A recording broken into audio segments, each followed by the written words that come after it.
Good evening, everyone. This is Professor Chisholm, and this is a Week 5 overview.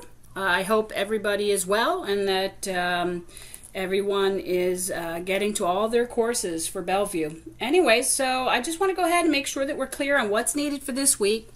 And I find that having taught this class before, this is the week that students seem to not quite understand what's needed, okay? So this week you're going to look at review pages 60 through 67 in the book. And this is scale. So what you're going to do is you're going to take the letter forms that you created last week, okay? And you're going to play with the concept of scale. Now, it doesn't mean, so I'm going to show you some examples. And then you can, hopefully it will help you, okay? So if you can add other elements in there too, okay? I'm not going to, as long as you convey scale, I'm not going to hold you to using your letter forms for last week, as long as you can convey scale to me, all right? So what you're going to do, it says using your work from week 4, create 3 new drawings that show different scale and explain how scale is affecting the presentation and what we see. Post your work to the discussion board. Make sure to include your thoughts about how you approach the assignment and respond to 2 of your peers' projects, okay? So the whole thing here is scale can be very powerful.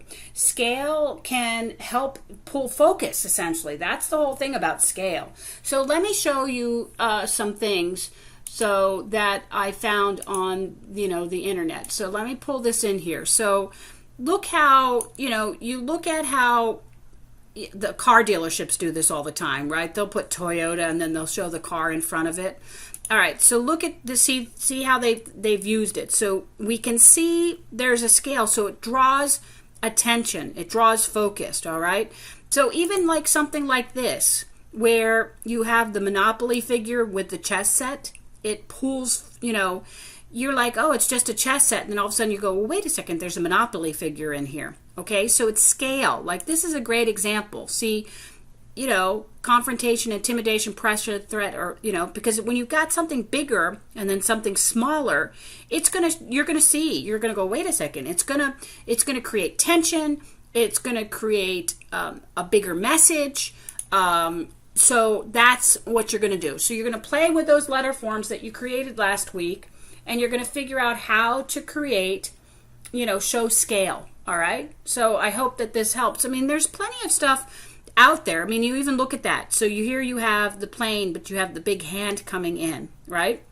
So think about that. And it's always like the thing with the iceberg where you see the top of the iceberg, but it's bigger at the bottom. Sort of the same thing here with this fish. All right. So I hope these examples help you with trying to figure out what's needed for this week. So I love this. So that's just too funny. So, but please, yeah, so we're looking at scale. So I'm okay if you want to use something else inclusive, outside of those drawings. I'm okay with that. I want to make sure that you understand the concept of scale. All right, so focus in on scale. So now your daily image for this week is you're going to show scale. So the time image has to show the concept of scale involved in it, okay? Again, it doesn't have to be the same image that you worked with the previous weeks. It can be any new image that you want. So, yes. So, but that pretty much sums it up. I'll be grading tomorrow. I'll be making some comments on people's work also tomorrow.